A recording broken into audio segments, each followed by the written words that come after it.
Okay, welcome back, everybody. Thank you. The next session is a session that deals with making the environment count, and we will be addressed by Mr. Yosef Shvets. After Mr. Shvets's opening remarks, we will have an address by Mr. Aubrey Dan from Toronto, Canada. I will introduce him once we've heard Mr. Shvetz's remarks, and then the students will have a shorter session than we planned because one of our students, unfortunately, is not well and couldn't be with us. So after working in R&D in the aircraft industry, Mr. Shvets studied industrial design at the Holon School of Design in Israel. He began his career as an interior and set designer in 1996 and became one of the first members of Nekuda DM, which is one of the leading industrial design studios in Tel Aviv. At the same time that he taught at that he was doing this, he taught at the Vital and Shenkai schools of design, conducting an experimental user-focused ethnographic research methodology in his courses. In 2001, Mr. Shvets moved to Italy to pursue a master's degree in Domus Academy, after which he embarked on a long career at Flex, formerly Flextronics, the world's largest electronic manufacturing services company, working for clients such as Nokia, Ericsson, HP, Johnson & Johnson. In 2004, he was one of the founders of the Milan studio of Frog Design, and in 2010, he returned to Flex as a designer, expanding the division's field of activity to holistic user experience and related field research, as well as innovation in the field of wearable technologies. Besides his current role as design director at Flex, he also teaches design seminars at Raffles Milano, the master course. Yossi will be talking to us today about design industry and what really matters. And after Mr. Shvetz's talk, we will be addressed by Mr. Aubrey Dan from Toronto, Canada, who has taken time from his busy schedule to join us today. The students presenting in the session will be Yariv Sharabi and Yarden Kalfus. We wish Ori, who was supposed to be with us, a speedy recovery as he is ill and cannot be as planned. After the sessions, of course, we'll have a short Q&A and closing remarks by Mr. Gidon Dotan. So, Mr. Shvets, please, the stage is yours. Okay, Kenny, do you hear me? Yes, yes. Okay, great. First of all, just because at the beginnings you said remarks, just to understand the time slot, so I'm not. No. It's remarks is fine. The time slot is fine. Everything's good. Okay, I thought. Okay, so let me try to share my screen, and then you tell me if we are okay. Yeah. Can you see me? Yes. Okay, great. So good evening, everybody. I'm calling you from the center of Italy. I'm on holidays in Perugia, but I'm happy to jump inside and tell you about the things that I do in my work, and maybe also show you a more, I would say, heavy-duty side of designing for medical or for the human body, in fact. So again, my name is Joseph Shvets. I'm a design director in a company that is called Flex.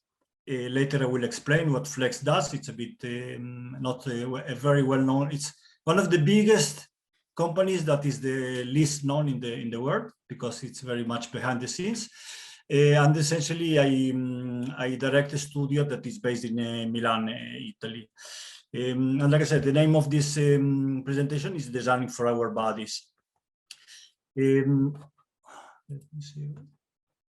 Okay, so I always like to talk about design and remember that I'm based in Milan. So in Milan, design has a very different, maybe, connotation to other parts of the world. It's very connected to interiors, furniture, even some luxury aspects. And there is this kind of tendency to see design as a kind of a planet system where there are stars and players that are very well known in the magazines. But I like to put this in context that essentially the world that we live in is a much bigger galaxy. Take, for instance, the Milky Way. So that that little planet system is very small compared to 250 billion stars that are estimated to be in the universe from what we know. But even more interesting is that the human body has even more, has 37 trillion cells. So it's a richness that goes beyond what the universe has in terms of stars and parts of it. So for me, this is one of the biggest things, attractions for me to be in medical, is really this kind of never-ending richness of the human body that has so many challenges, that has so many systems and subsystems and things to solve, that is really something that that is never-ending as a kind of professional challenge. And such challenges can be very surprising. For instance, maybe some of you heard about Novocure. It's an Israeli company. We helped them develop Flex, the company I work for, helped them develop this system that is meant to cure brain cancer. And we Flex worked mainly on the brain electrodes that you see here. And I want to show you this video about a scientific principle that the founder of Novocure found, because this is the base to what designers then need to do to be able to deliver this therapy. So let me play this.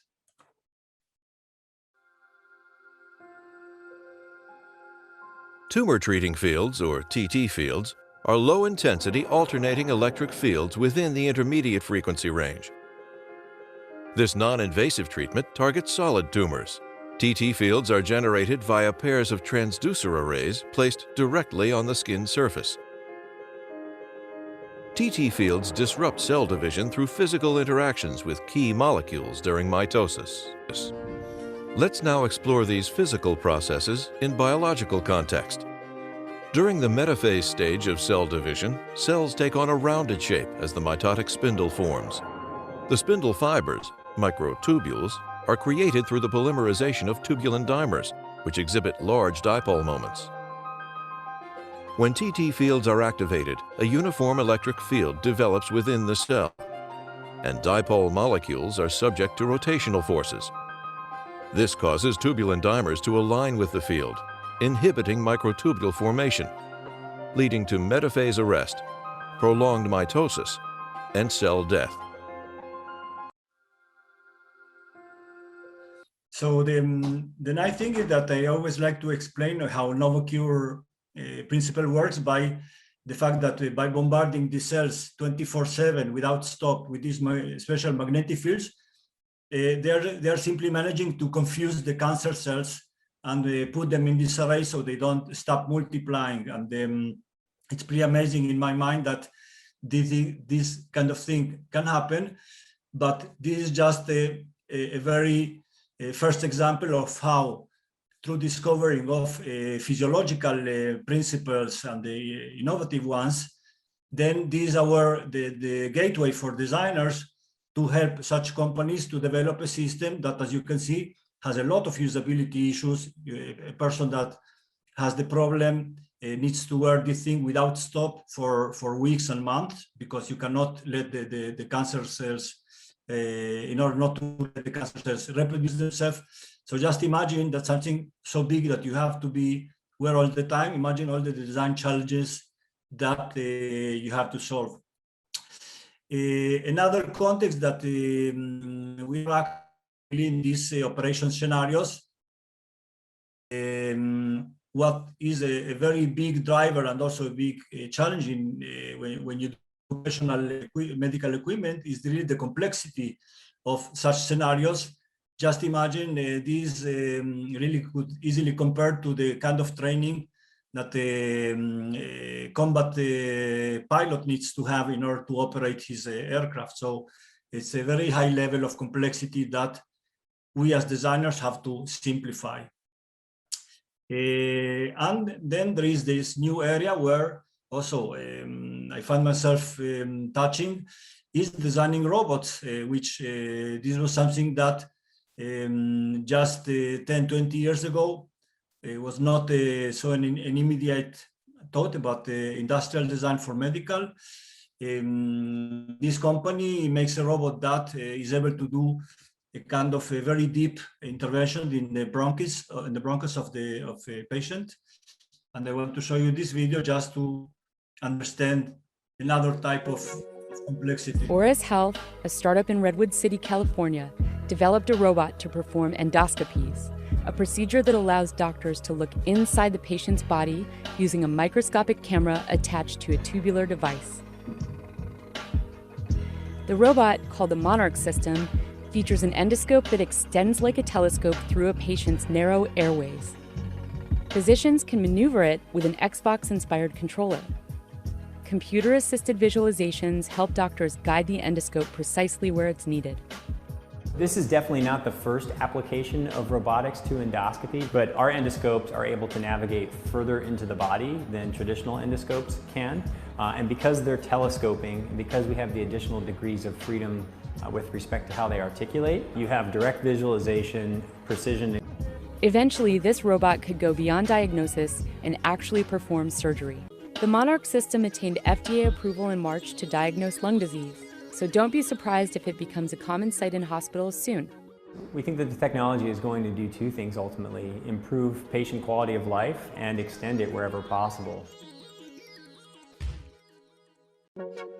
Yeah, so the reason I showed the previous video is really that what I found quite inspiring is, for instance, the inspiration from Gates, the creators of this robot did in order to operate these very complex procedures.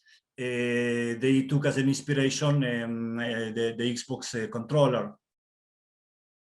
Last slide is another kind of, for me, it's a sort of eye-opener that medical device, in this case, is a kind of a device that helps with the rehabilitation. It starts to even create a look and feel that can spill over into fashion areas, that things that are wearable, then people have to live with it.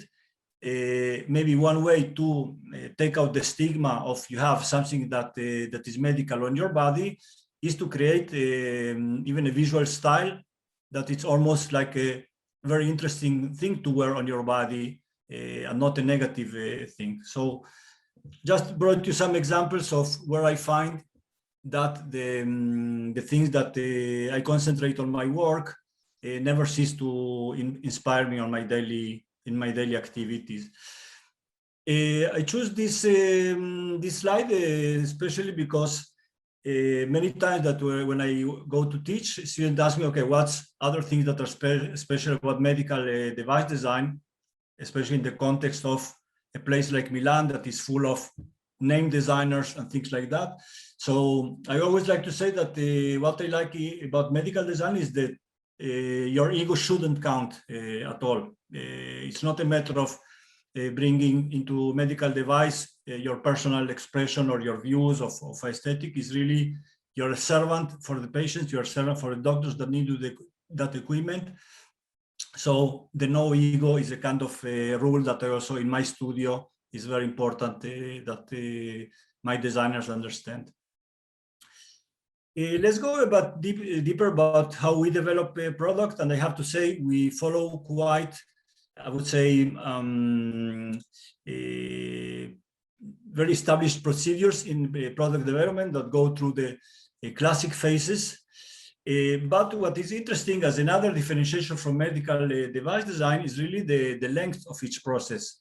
So you as students, you all know that the projects that you did took you a few months from start to completion, and that's the end of your product. I personally, in the last 10 or 15 years that I involved in medical, I never worked on a project that was less than three to 4 years. So any of the things that you saw before and things that I'm going to show you require a lot of patience and a lot of commitment on a very long time scale that when you're coming just fresh out of school is not so obvious. So the way we are, my company is organized, and the design activity is just a part of what Flex does. Flex is a 200,000 big workforce company that manufactures for third parties, but we have this what I would say design unit that covers what I call now experience design. So that's product, interaction, interfaces. Very important, human factors, user research. We have a company in USA that is called Farm that is dedicated just for these studies of human factors and research. And all that, all these activities are supported by advanced engineering, because without that, you can't really create and take to the market a medical product. So the areas that I touch is a lot of equipment. So in the area of cardiology, diagnostics, I would say my specialty, my personal specialty is home health, where you see infusion sets, infusion pumps, auto injectors. I would say that also in that we do also a lot of diabetes monitors, laboratory equipment, orthopedics, things to help healing of the body, robotics that I mentioned, and also surgical tools. So Flex, the design studio in Flex, together with Farm in USA, which is a company that we own, has a very strong hold in this area of medical products. And all the projects that we do start with research. There's no such thing as a client coming and saying, "Okay, I know what I want, and just do it." Today, the FDA obliges you to do user research on any medical product you develop. It's not an option even. So, as students, of course, it's more difficult to have access to that. But when you go into professional practice, this is something that is a very also motivator for me, to encounter the users and they see what they really need, and not hearing through some third party. I personally, for the last 5 years, I would say I stopped using the term industrial designer or interface designer. I like to call all my designers user experience designers, because whatever we do, even if it's a very mechanical product, I don't know, this in the top right corner, you see an applicator for glycemic sensor, or this trolley on the center, which is for cardiology intervention. Any medical device is now very smart, is connected, has a behavior. So this kind of one continuum of physical and digital can only be today, in my mind, called user experience design. It's not anymore about physical or digital. It's these things live together. And last is really the support that we have to have of advanced engineering. And what is very special about design unit in Flex is that in Milan, I have a group of 10 designers, but I am supported by about 150 engineers. So what my group of designers produces, in order to take it to production, make all the prototypes, make all the engineering, you need 150 designers that are roughly split between 50 mechanical designers, 50 hardware that design the circuits, and 50 software people that develop the behavior of that device. What also characterizes Flex as a company is really that we start from user needs that I was mentioning in the research, and Flex is able to create the concept, develop it, industrialize. It means that Flex is able to create a production line for this product, put it in mass production, and even distribute it to the company. So Flex is one of the very few companies in the world that is able to do this end-to-end in the medical area. The group that I am responsible deals really with the first two activities that you see here. When we finished creating this feasibility model, or we have an approved design and engineering, it goes to the very detailed development and all the phases that follow. But the idea is that my group brings projects that then Flex can manufacture. And like I said, the process that we follow is quite classical. I would say starting with the user needs, research them, analyze them, arrive at a kind of a framework, ideate, align the finding, and then do a lot of these iterations of prototype something, test it, refine it, prototype, test, refine, until you have a feasible product. And one of the first things that we do in this research is really go out and observe how doctors are using things, maybe give them, so this observation probe is really asking the right questions, but maybe also bring them all kind of models to test and see how they like it. And of course, there needs to be a lot of empathy in what we do, because sometimes users are not the easiest people to interview, so you need a lot of patience, you know, a lot of love towards humankind, and this is something that is quite important in the way we do the research. And I want to show you here an example of a research that we did when we were working for a device for paraplegic people that have, and even tetraplegic. And we wanted to understand really what were the limitations that these people have to live with.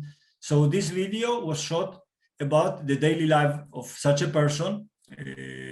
And from this, you can understand a lot of the things that are needed to for people like that have very limited range of motion in their hands and difficulty in operating devices.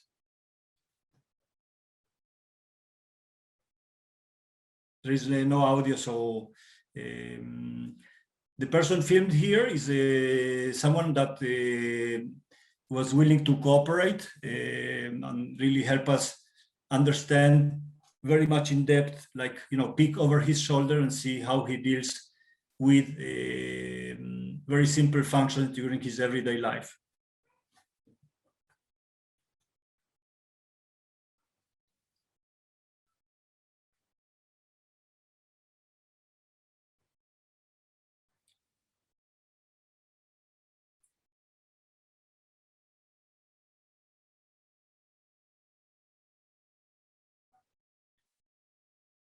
So it looks very unconnected to a medical device, but all the things that we were seeing on how he operates cutlery and things like that were things that later helped us in designing the device that this person needed to have to continue his everyday life.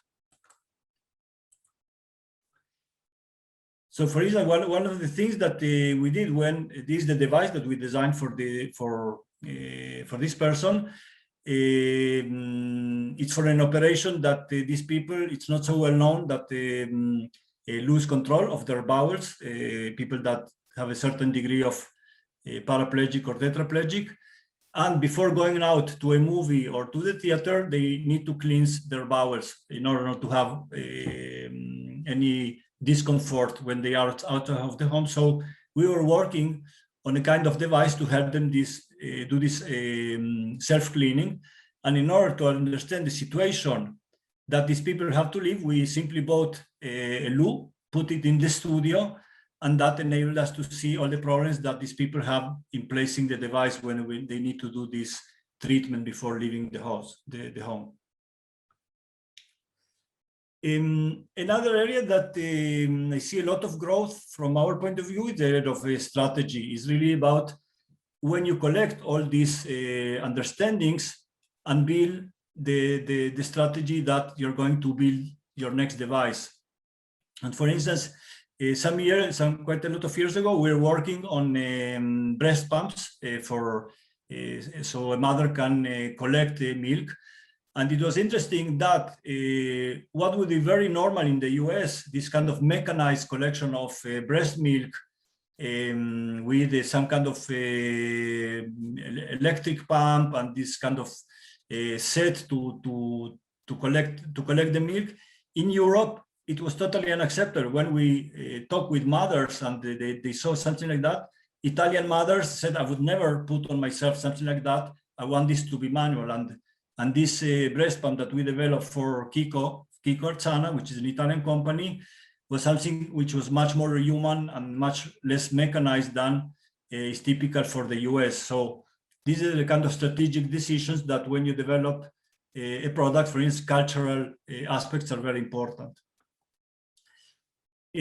From there, like I said, we proceed into the classic steps of creating the concept through sketching, brainstorming. The brainstorming happens not just for styling, but also on the technical solutions that are inside. Always produce a lot of ideas, not just one that is going to be taken into production. And then, of course, evaluate that idea according to kind of decision matrix that lets you choose your concept wisely. And these are, for instance, concepts for kind of wearable dialysis pump, and you have to have the right tools available to be able to choose the right concept.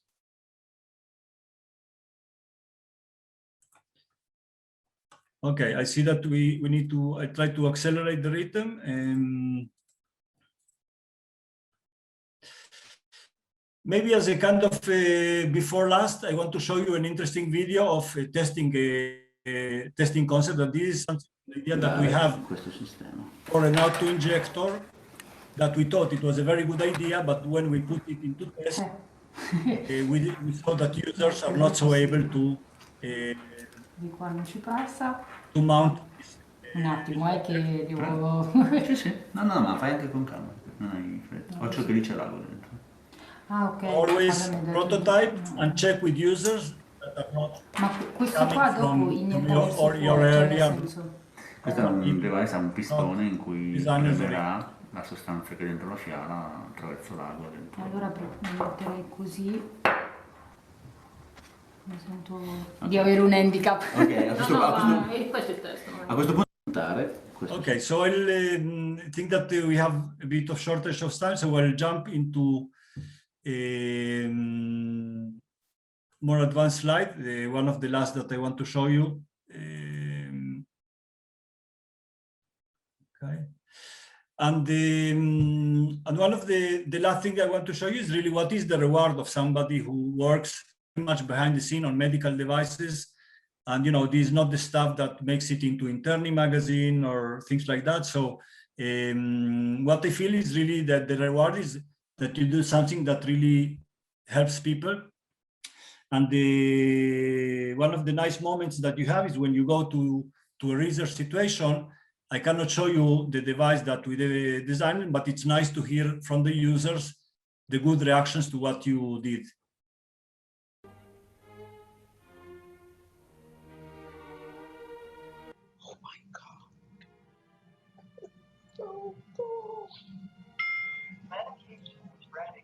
Oh my goodness. Oh my gosh. That is fabulous. Something that I have never heard of before. So that's very it's very cool. It's very positive. Yeah, really interesting. It was perfect. And the size of the buttons were perfect too. I'm a visual kind of guy, so for me, I happen to really like the idea. Oh my goodness. I love this. I think it's great. I don't think that there could be anything else. I don't even want to say brighter. I think that it's at the right, this particular line is at right on point. Beautiful. Absolutely beautiful. This is, oh my God. I am just so excited now. I love this. So that's the end of my tale for today, and hope you enjoyed it, and looking forward to see your projects. So, Josef, many thanks for that fascinating talk with really amazing examples. Definitely the interdisciplinary character of the profession is becoming very significant in all of our activities, and I definitely have some questions for you in the Q&A session. I hope you'll be able to stay with us after the presentations of the students.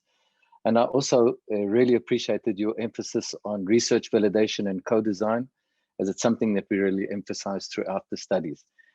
Before the presentations of the students, I would like to introduce Mr. Aubrey Dan, who's going to address us with some notes. And Mr. Aubrey Dan is a businessman, a producer, a philanthropist. He's active in Israel and Canada.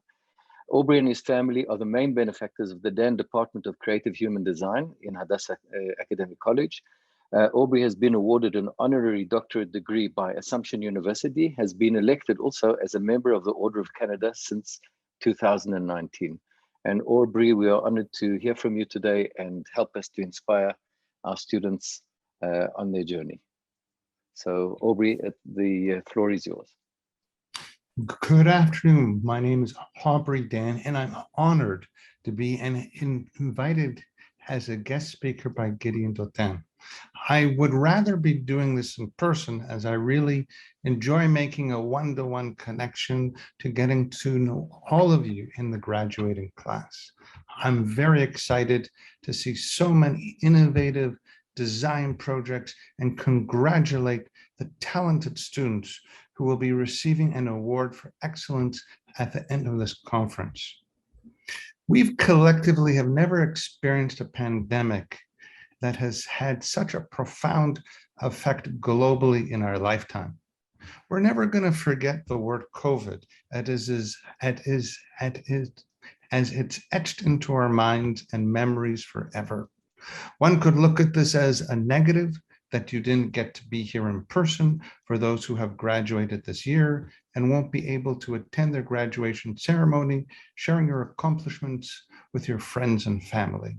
However, there is always an upside to everything that is forcing the world to adapt and be creative, finding new innovative solutions that did not exist in the past.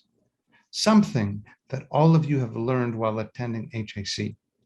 In some respects, by having this ceremony and this whole sharing of information done online, it makes it more accessible. There's no travel time or expense, with the benefit of reducing the carbon footprint for the environment.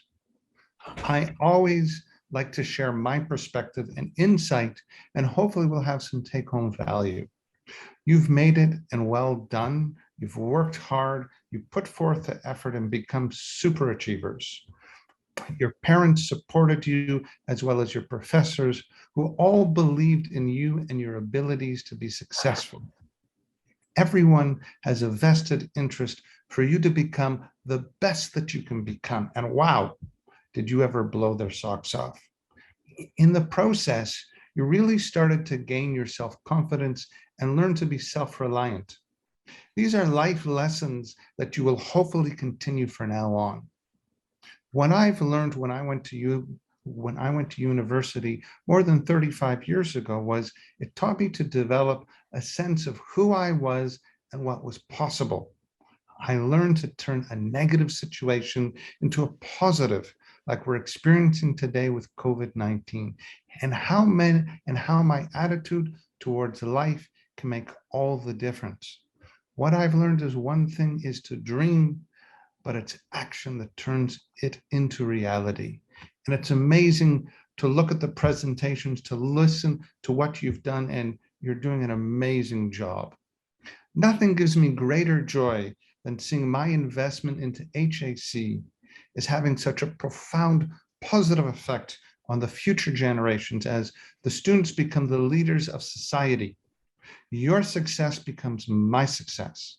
You're very lucky to have some amazing professors and a team at HAC who all want you to succeed in life. The more one gives in life, the more one gets back. The message I like you to take away is that you never forget who helped you along the way in your success, especially at HAC, and all the people who truly believed in you. Then when you're ready to be the next generation to give back to others, to help build a stronger, better society for all. We all benefit when we help each other succeed. On that note, I want to thank you again for giving me the honor to participate virtually, and hopefully one day I'll have the pleasure to meet you in person to share in your success story. So Aubrey, thank you very much for those heartwarming greetings, and thank you for taking the time from your very busy schedule to be with us and to inspire us and share your thoughts as always. So what we'll do now is we're going to move on to the presentation of the students. So we'll be hearing from Yariv Sharabi and then Yarden Kalfus, and then afterwards we'll have a short Q&A session, and I'm sure there will be a lot of questions to Yosef and also to the students. And after the Q&A, we will have the closing remarks of Giron Dotan, HOD. So Yariv, the floor is yours. Take it away. Okay.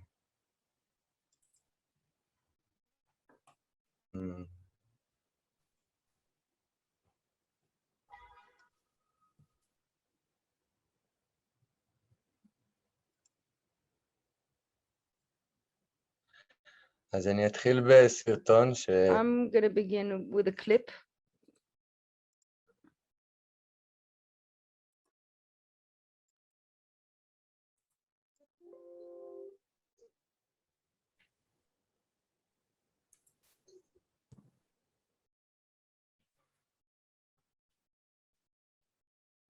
יריב, לא שומעים.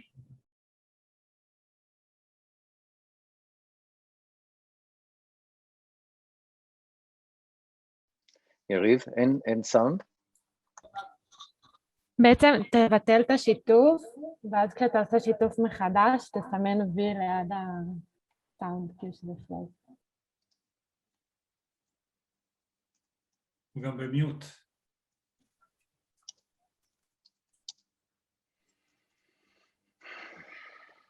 לא שמעתם את ה-voice? לא. אתה צריך לעשות שיתוף גם של ה-voice, שאתה משתף את הסרט. יש וי קטן למטה, share sound.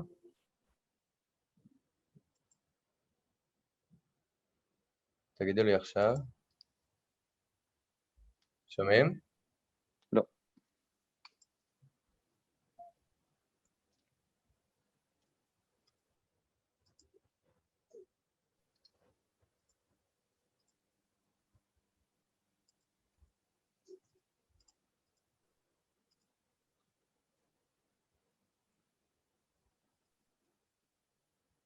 סלחו לי.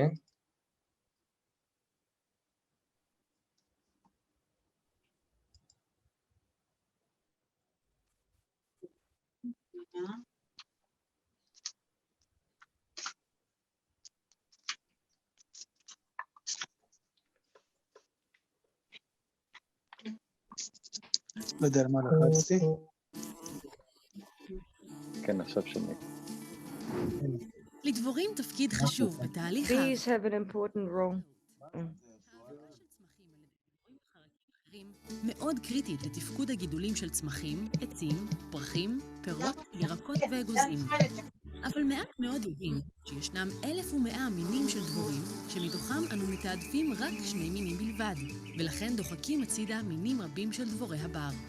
למעשה ישנם 3 איומים מרכזיים על דבורי הבר. חשיפה לחומרי הדברה נגד מזיקים, צמצום מרחבים טבעיים והרס בתי גידול בעקבות בניית כבישים, יישובים ושדות חקלאיים, תחרות אגרסיבית על משאבי צוף, והאבקה מצד כוורות מסחריות של דבש הגורמות לדילול משאבי מזון של דבורי הבר והפצה של מחלות וטפילים.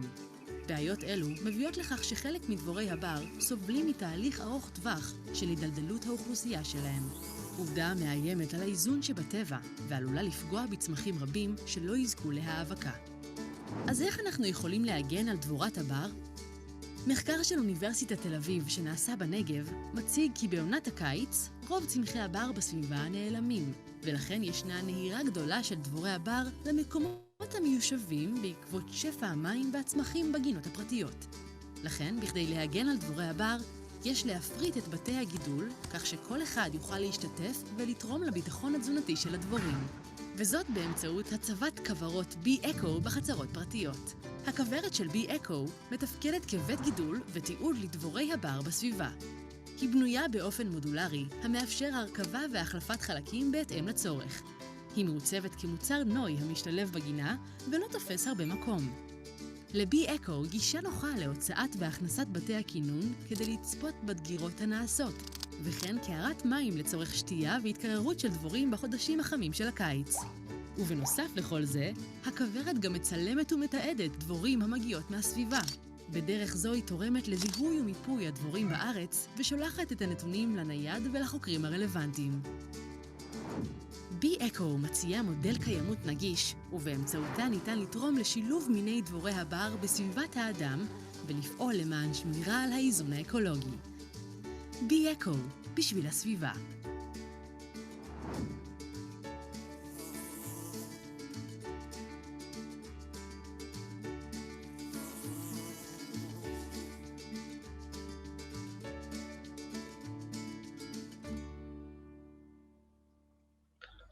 אוקיי, אתם רואים את המצגת? So did you see it now with the sound? Good. אז בי-אקו, זה הפרויקט So של... B-Eco is a project that we can't see now.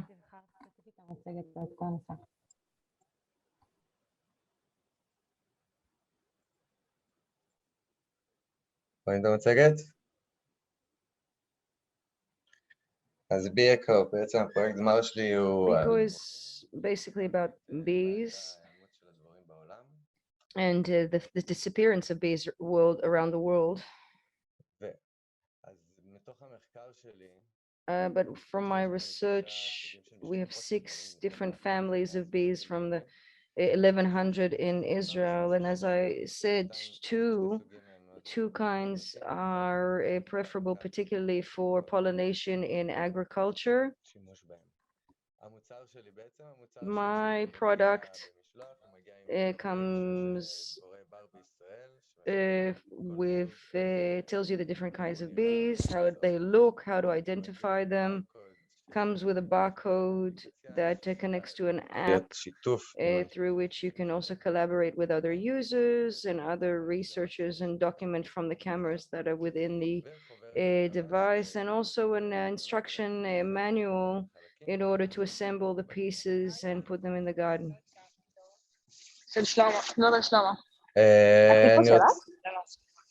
קרן, שומעים אותך. אני רוצה לציין אני חשוב לציין שהכוורת הזאת היא לא... The point is, it's very important. This hive is not for honeybees.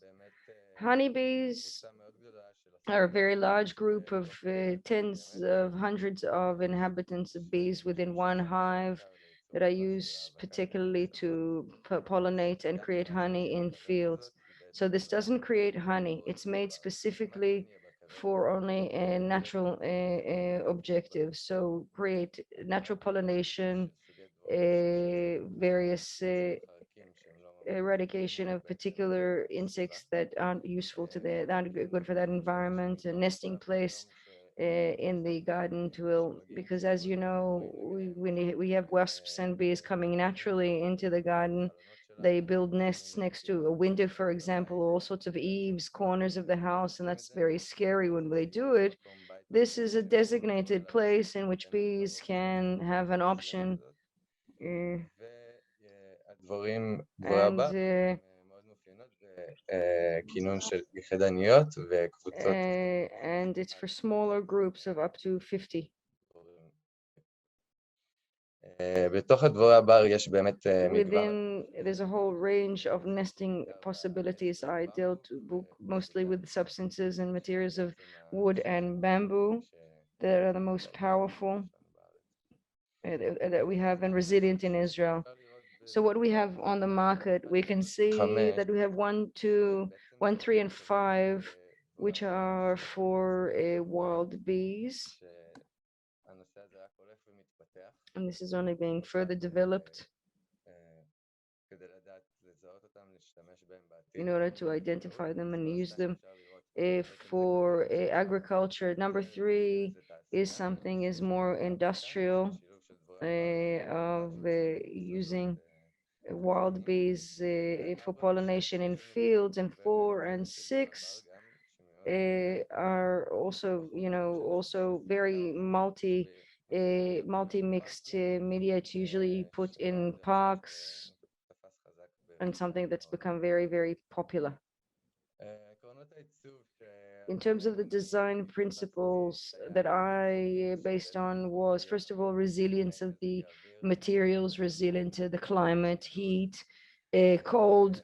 It has to be insulated. It has to be user-friendly, meaning as easy to assemble as possible, that you don't have to touch it too much and enjoy it as much as you have to, that it sort of sit comfortably in the garden, that it doesn't look like something that's out of place. It sort of fits in and molds. It's sustainable.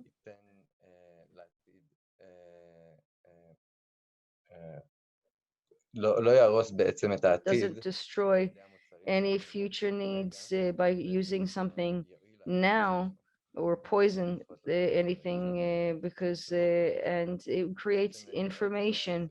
It documents the kinds of bees and creates a database for private individuals and also with researchers that are interested in this field.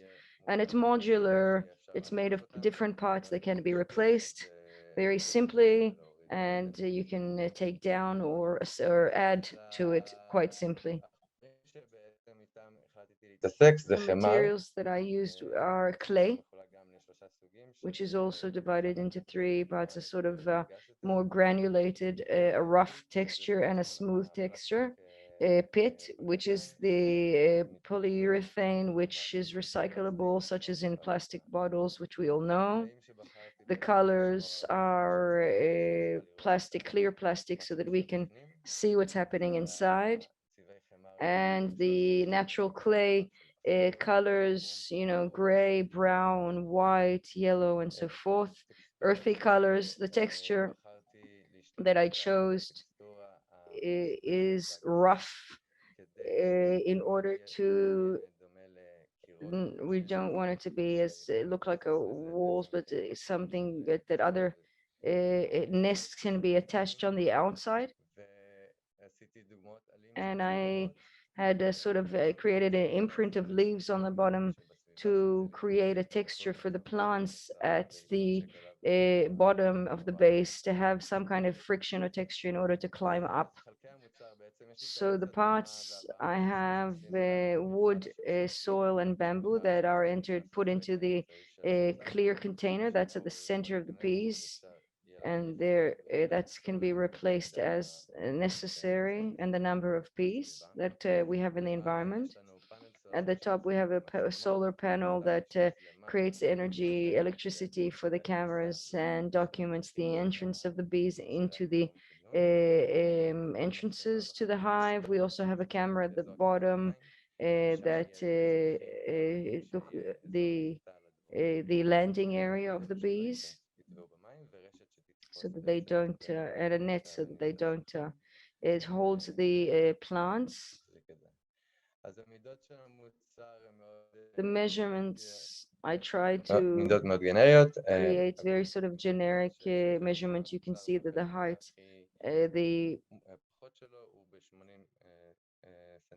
it's 80 centimeters in height overall, and it can be, the center part can be then replicated, and you can add more and more tiers to it and raise the height as much as you want.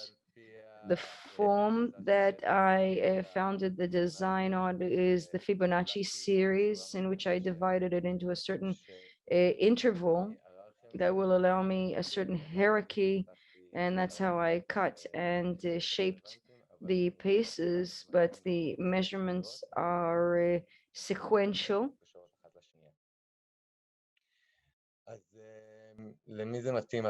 So who's my target audience?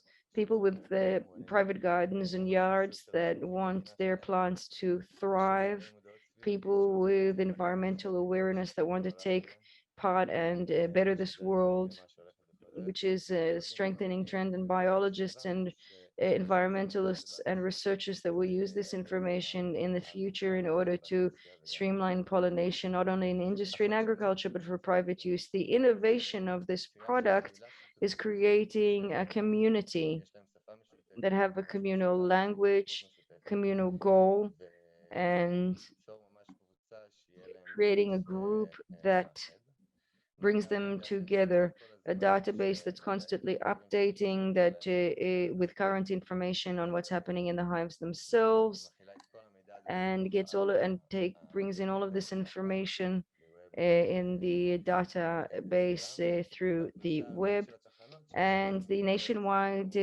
dispersion of the product that provides diversity in various levels, because as we know, in our little country, we actually have great diversity of climates and typologies in different areas, and it's very different. And so that's how we'll certainly know where we have stronger kinds of bees, stronger presence of bees. The vision in the future is to create a user environment that studies from nature, that works with it in a way that's mutual, that's not disconnected, that's not polluting, that's not poisoning the environment with pesticides, that creates a world that's not only for humans, but for everything else, and a world that's healthier for everybody, and not destroy and leave after us a way of destruction. Thank you very much. Okay. Right, so Yariv, thank you very much for your presentation. Yeah, we'll now have a presentation from Yarden Kalfus, after which we'll have a QA session together with the students and Mr. Yosef Shvets. So Yarden, the stage is yours.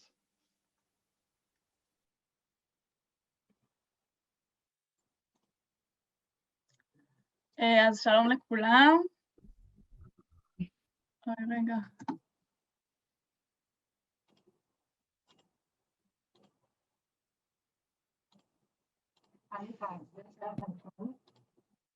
אז שלום לכולם, קוראים לי ירדן, ופרויקט הגמר שלי עוסק במניעת עייפות בזמן נהיגה.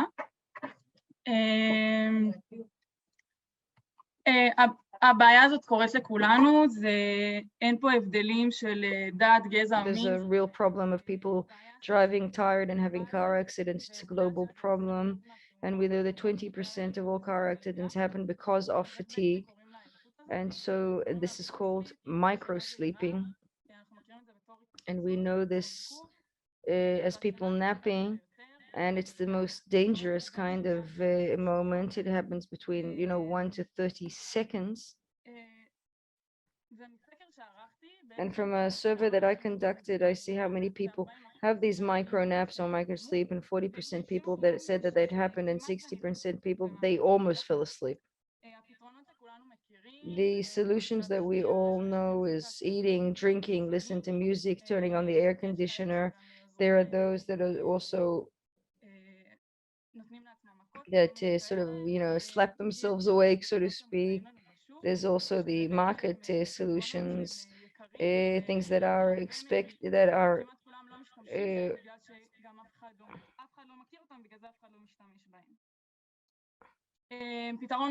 another solution are autonomous cars. But autonomous cars are probably going to be widely used only in 15 years, and in less developed world, 30 years. And because in the developed world, they'll have the economic power, they'll be able to deal with the infrastructure costs of autonomic cars. And in the underdeveloped world, this is a longer process. And so the solution that I am proposing is for here and now.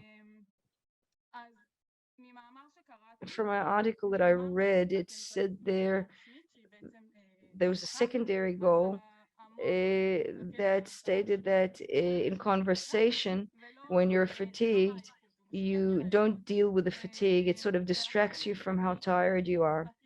And so I conducted a sort of action study in order to see this, and took 15 people aged 17 to 60 and asked them to call me when they're beginning to be tired while driving, to feel the initial fatigue, and started talking about things that are relevant to them. And they all came about and fully awake throughout the conversation. They were fully alert. This is kind of the captions, this is really working, you can talk to me about more stuff. And then I built a system that is based on AI that manages the intelligent conversation. It takes from cloud relevant information to that specific person, of course, and connects it to Bluetooth or Wi-Fi, whatever you have in the car. And in order to know when somebody is about to fall asleep, then there's a sensor that sees when people are exhibiting signs of fatigue. And this is how the system is built. 3 basic elements. There's the application, there's the product itself, and the accompanying figure. You can see through the application, you can choose what you're connecting to, whether it's in through the car or cloud. Pick whatever topic you'd like to talk about that figure will talk to you about, and you begin driving. You also have a profile. You can decide if you want to add a topic or remove a topic. And I have Wake Me, which is a tier 2 element, which is in addition. It's built of 2 technologies, and this is roughly the size. It just show the graphic sketch. A safe recognition, which is a sensor that sort of immediately recognizes initial signs exhibited of fatigue. And there is the display, it's called a heads-up display. Pilots use it in order to see information high above them over their initial eye level. And also there's the accompanying figure, the one that talks to you, so to speak, virtually, which is built in a very minimalist way, just a head and a mouth. And through research that I conducted, people said they wanted someone in the car with them, with the sensation. This figure is very empathetic and very attentive, asking relevant questions. It's not a nuisance. And I have a little bit about the process of the application, the figure, the actual product. And now we'll see actually a user scenario.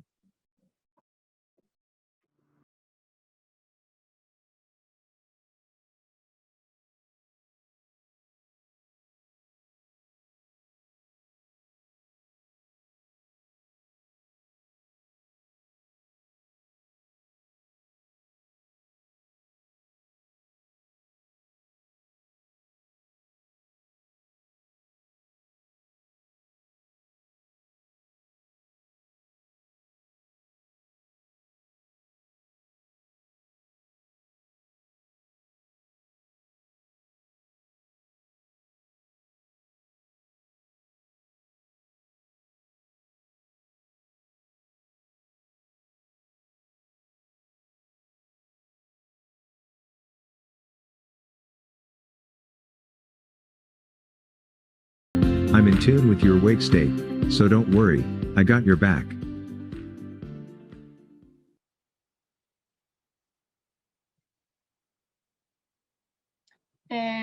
אז בעצם החזון שלי זה באמת ש... My idea, my vision is that we'll be able to come home safely, you, me, everybody, with no disruptions, with no falling asleep.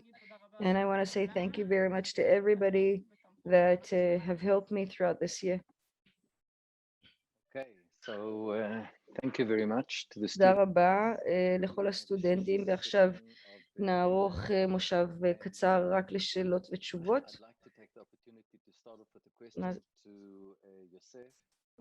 Yosef, as I mean, in my studio, we've worked with Flextronics here in Israel because they bought Bulsuk, I'm sure you know of it.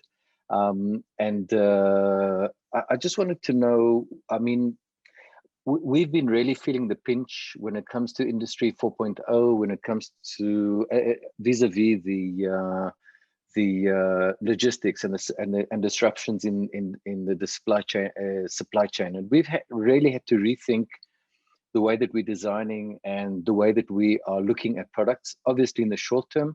And I wanted to know whether this is something that you have felt in Flex, and whether they're looking at micro production and other type of solutions, more localized type of solutions, just down the road. So I'd really be interested to hear your views on that. Okay, thanks, Henry. I just didn't copy. What is the company that Flex bought? Which I don't know. It's I'm not sure I know. They bought a company. It was a casing company called Bursuk. The Bursuk used to do the casing for HP and basically all of the big international companies here in Israel. Then Flextronics bought them. This must have been about like 8 years ago, somewhere around there. So I carried on working with them.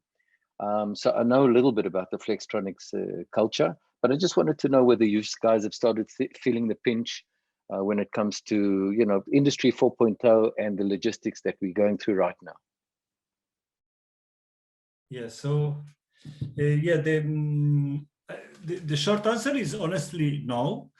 The longer answer is that take into account that the Flex has several sectors or segments that we call. There is automotive, there is industrial, there is consumer goods. You know, companies very well known because they used to make all the Xbox and all the HP printers. I have to say that in the last 2 years, I've concentrated on medical.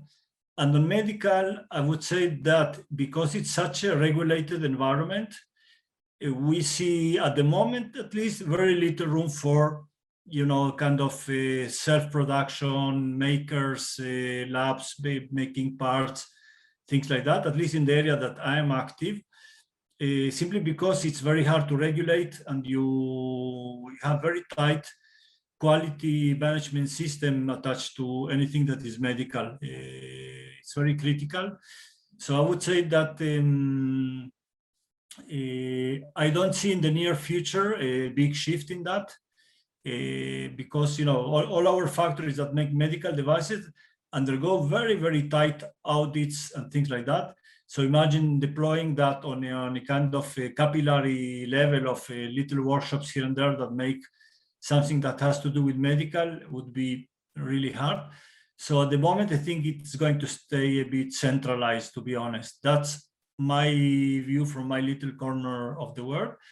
I think that there is room. We are seeing more makers jumping into medical areas, especially in the, you know, kind of startup phase.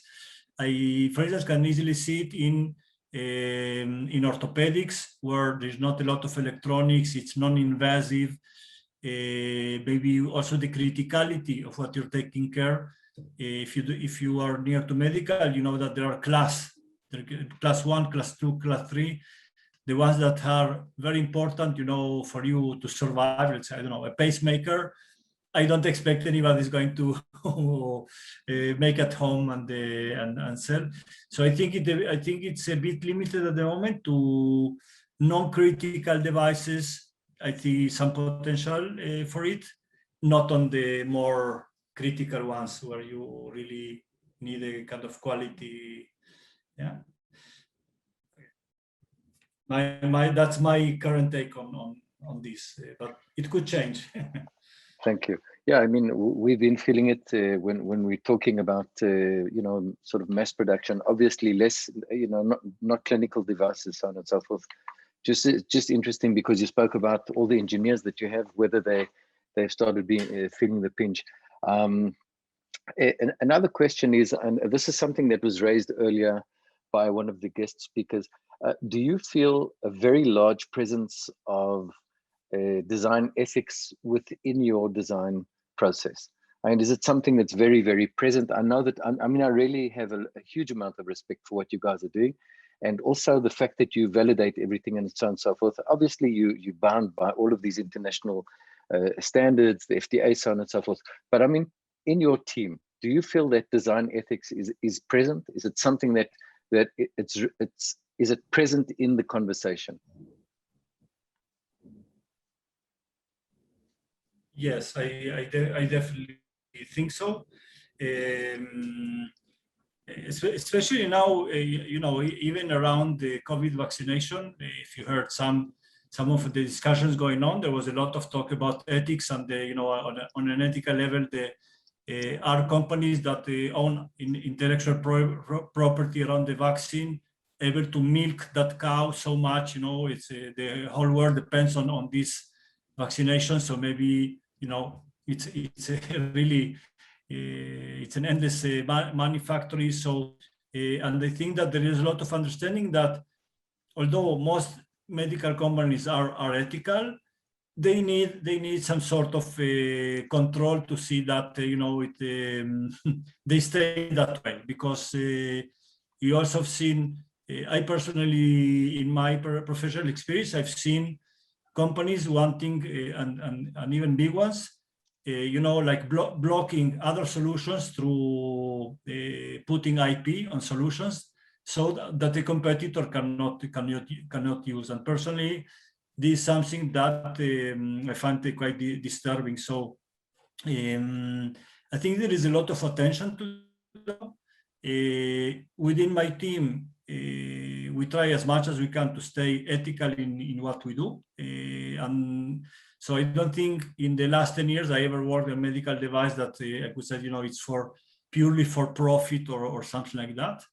There was also, like a very strong medical motivation to improve the quality of life of that patient or that medical staff that needs to use. But I agree that it's an issue. And so, yes, I think we think ethical, but there is room for improvement in that sense. Many thanks. And does anybody in the audience want to ask any questions of Yosef or maybe the students?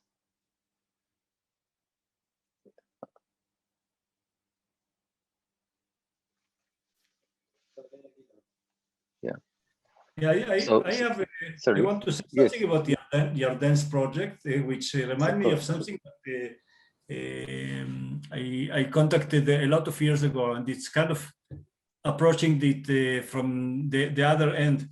I remember I had a friend that she was a student of psychology, I think, or something like that. I'm talking about more than 30 years ago.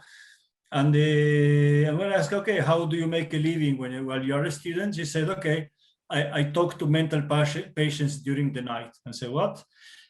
And there was this mental institute where they were treating people with certain mental disorders. And they found that one of the most efficient treatments was not to let them sleep. The opposite of what you're doing, by keeping you awake into a state of constant tiredness, they would manage to handle their mental condition better. I don't know what's the science behind it. It just reminds me from many years ago. So there, the task of talking was to avoid the sleep, but on a totally different context and the intention. So maybe this could be a spin-off for your technology of this conversational anti-sleep or something like that. Yeah. So Yarden, you just got yourself $1 million tip there. So first of all, I really want to thank you, Yosef, for joining us. And I know that you've taken time off your holiday, your personal time, just to be with us. And we really appreciate that. We've got a huge amount of respect for what Flex is doing and the way that they approach the subject matter. And to all of the participants, actually, just thank you for all being here. Thank you to the audience. I'd like to pass the moderation now on to everybody for the conference, on to the closing remarks of Gidon Datan, who's head of the department, and he'll be basically rounding off the session for today, and actually the whole day that we've had together.